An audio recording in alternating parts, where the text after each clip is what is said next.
Hello everybody, it's Jess here. Thank you so much for watching. I have a really fun video for you guys today. If these meals look good to you, I'm going to show you how I made every single one of them in my crock pot. They're easy, they're fast, and they are delicious. So let's get started. We are going to start the party off with some Crockpot Hawaiian meatballs. All I did was spray my crock pot really well with some cooking spray, dumped in a frozen bag of meatballs, cannot get any easier than that, and then a can of pineapple chunks drained. And then we're going to start mixing up our sauce that's going to go on top of this. You need 2 cups of barbecue sauce. You can use any kind you want. I actually had to mix a couple of bottles that I had laying around together to get to the 2 cups, but you could use any kind that you prefer. And we're going to kind of doctor this up. It's not going to taste like barbecue meatballs. We're going to add a 1/4 of a cup of soy sauce, and I will have all of the recipes linked down below. A 1/4 of a cup of rice wine vinegar. And then you're also going to need a 1/4 of a cup of brown sugar. My brown sugar was a little bit clumpy, so I'm just breaking it up in between my fingers and getting that all dissolved. Whisk that together really well. And the next thing we're going to do is we're going to add some ginger. You could totally grate your own ginger, but I like to use these tubes of ginger. It makes it so much easier. I get these at Walmart. You could also get them at Aldi. I've seen them, and it just makes ginger life so much easier.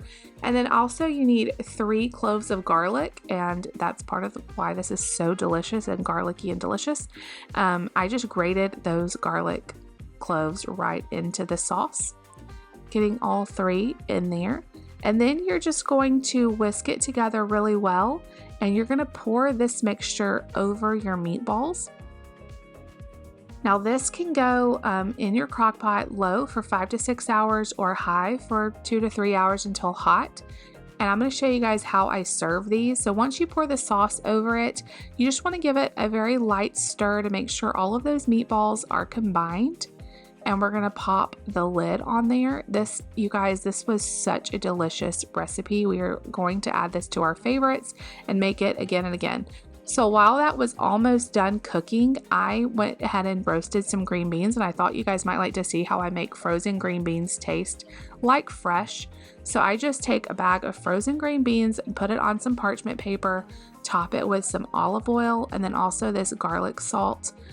You could use whatever seasonings you like, and I also added a little bit of onion powder to that, and I just roast these at 450 for about 15-20 minutes until they get nicely roasted. And then here are the meatballs all done. We loved this meal. It was delicious, and I also served it with rice. Just steamed some white rice, topped the rice with the meatballs and the side of green beans. This is one of our favorite recipes, and I'm totally adding it to my recipe book. You should definitely make this one. All right, let's move on.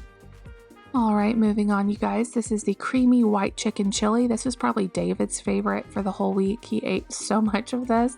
So all I did was spray the crock pot down with some cooking spray. You could also use the crock pot liners if you prefer.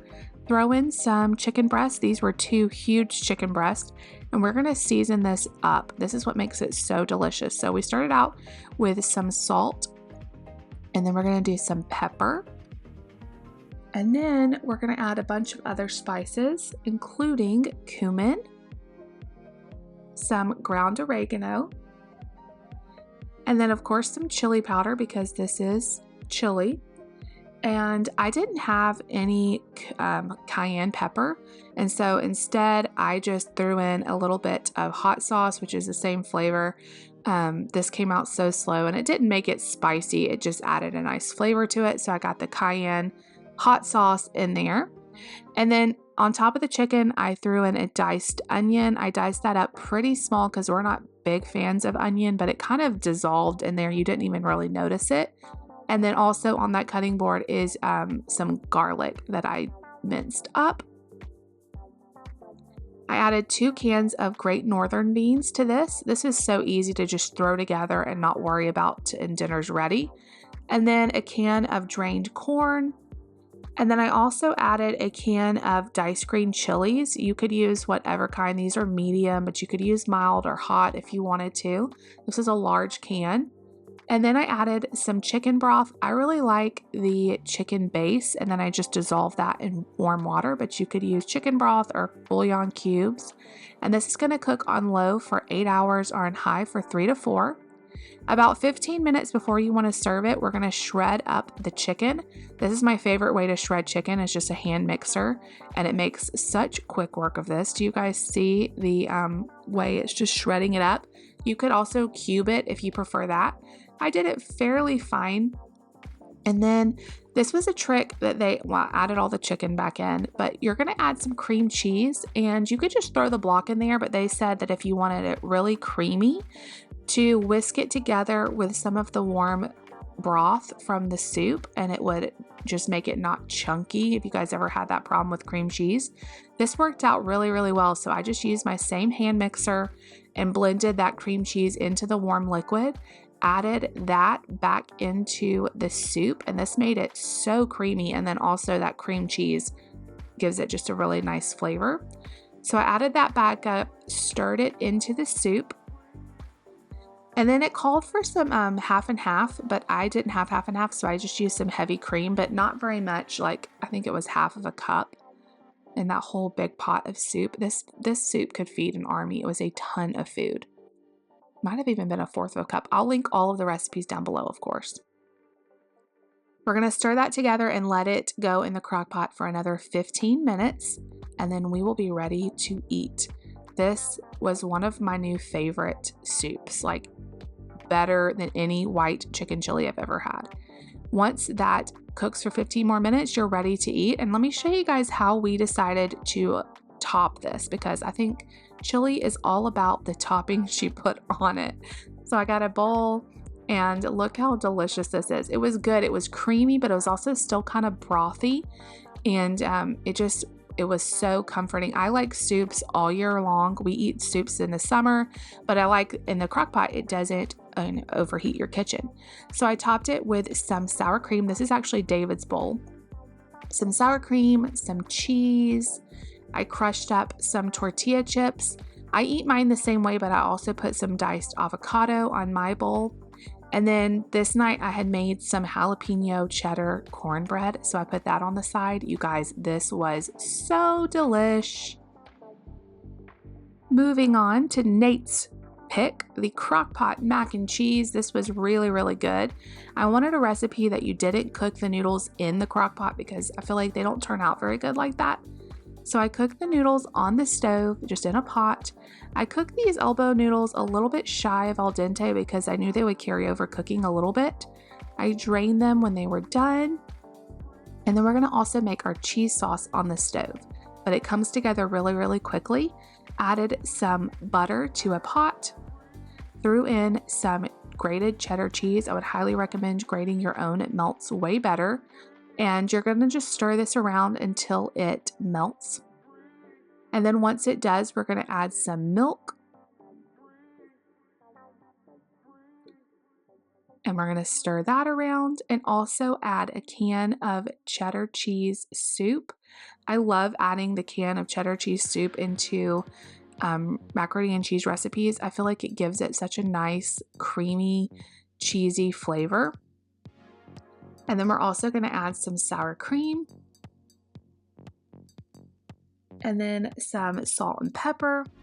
And I love this recipe, even though there's a couple of steps to it, because I can prep this a couple of hours out from dinner and I don't have to babysit it on the stove. It just hangs out in the crock pot and is perfect. This is like a very nice stovetop kind of texture mac and cheese, but you're not having to babysit it when you're trying to make your other food. So I whisked that together and poured it on top of my noodles that was just sitting in a sprayed, greased down crock pot. Look at that cheesiness, you guys. This was so heavenly. So this only takes a couple of hours on low because everything's basically cooked. It's just kind of melting together. I stirred that really, really well. And we're going to stick a lid on that and let it just hang out while we make the other parts of our dinner. This would also be great to take to a party, because it's not going to get like dried out. It's going to stay perfect the whole time you're traveling. And then once you get there, just put it on low. And this was optional. I drizzled in a little bit of heavy cream just to make it a little bit extra creamy. because you can't go wrong with that. And we were ready to eat. So Nate had a big bowl of this with some chicken that night when I made this, and he devoured this mac and cheese. He even had some left over to take to school. And then for us, I served it with just some steamed green beans and some battered fish fillets from the freezer section. And this was such a nice addition to such like a boring kind of meal. This was so good. Have you ever had chocolate lava cake from a Crockpot? This was so easy. So all I did was I started out with a bowl and I threw in a chocolate cake mix, a box of chocolate pudding, throw that into a big bowl, and then we're going to add some milk. And then we are also going to add some oil right into there. And then we're going to crack in 3 eggs. I also like this recipe because you can prep it before dinner, and by dinner time, after dinner, you'll have a nice dessert. And it's just like exceeded my expectations. This was so decadent. I threw in some vanilla extract, and then you're going to blend this for about a minute until well combined. Just make sure you get all those. You don't want any dry cake mix. You want to get that all well combined. So I used my hand mixer and just kind of blended that. And then this was optional, the next step, but it said if you wanted it extra moist to add in half a cup of sour cream. Extra moist sounded good to me, so I threw in the half a cup of sour cream, and we are going to blend again until well combined, 2 or 3 minutes, just to get that sour cream really worked in.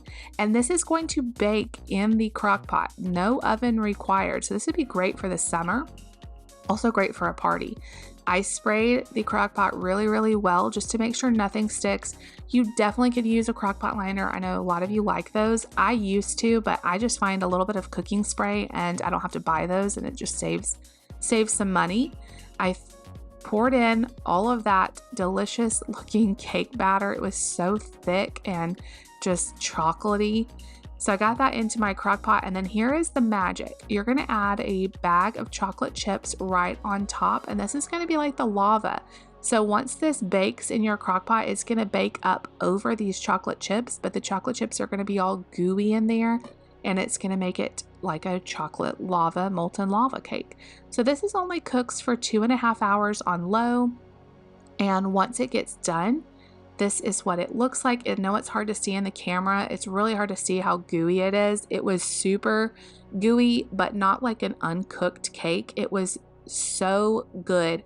Lucy, this would be her pick. She had a bowl of this, and also we just stored the leftovers in an airtight container, and she had some the next night.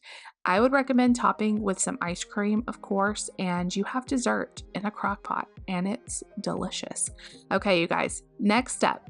I wanted to show you this, even though I consider this a fail. For me, this did not turn out. The Olive Garden chicken pasta, I've seen it going around Pinterest and Facebook and stuff, and for me, I just didn't really like it. Now, David liked it, so let's go through it together, and you guys tell me if I did something wrong, if you've tried this. All I did was throw some chicken breast into the crock pot, topped with an entire bottle of Olive Garden dressing. This is the Italian dressing. For me, I was really scared of it because it's a very strong flavor, but a lot of people liked it. So then you top it with some Parmesan cheese and some pepper. I made sure to get a good bit of pepper in there. The dressing is very salty, so you don't need to add any salt. And then I also added a block of cream cheese. And I think this is where the recipe kind of takes a turn that I didn't love. So we're going to walk through it together. I love seeing recipe fails because then I know like what not to do. Okay, so this is going to go on low 6 to 8 hours, or you could do it on high. Once it gets close to time, you're going to boil your noodles. I just used some penne. I shredded my chicken, which was very tender. I just shredded that with my stand or hand mixer. Got that all combined. So let me show you what the sauce is looking like. See how chunky the cream cheese is? I even tried whisking this. No amount of whisking would kind of break up those clumps of cream cheese. So I got my chicken back in there like the recipe said. and I threw in my pasta and kind of mixed everything together. Yeah, okay, so here's the pot, me draining the pasta, and then I'm gonna throw the pasta in, and it just doesn't combine really well. It's very like gloppy, and David ended up eating this and thought it was fine. For me, it had a very strong flavor because of all of that Italian dressing. I tried adding extra Parmesan cheese thinking that would help. No amount of fixing this. Like, I just really didn't like the texture of this or the flavor. If you've tried this and you liked it, let me know what I did wrong. Do you guys like these kind of videos? And let me know. I really enjoyed doing this for you guys. Let me know if you try any of them and which one you actually want to try. Leave me a comment down below. Please subscribe if you're new, and we'll see you guys on the next video.